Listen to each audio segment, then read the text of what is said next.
आज आपण आहोत अहिल्यानगर जिल्ह्यात आणि भेटतोय अनुभवी शेतकरी वसंत राऊत यांना. 2010 पासून ते दुग्ध व्यवसाय करत आहेत आणि सातत्यानं मेहनत करत या व्यवसायाला नवे वळण दिले आहे. ब्रीडिंगवर विशेष लक्ष देत त्यांनी आपल्या गोठ्याचा विस्तार केला. 2 गायींपासून सुरू झालेला प्रवास आज 30 गायींपर्यंत यशस्वीपणे पोहोचला आहे.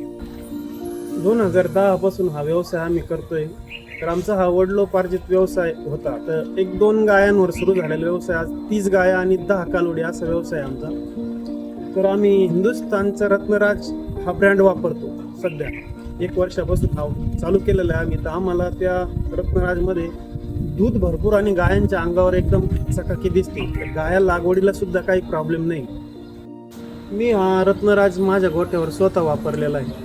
तर मला असं म्हणायचं की दुसऱ्या शेतकऱ्यांनी पण वापरून बघावं आणि स्वतः अनुभव घ्यावा.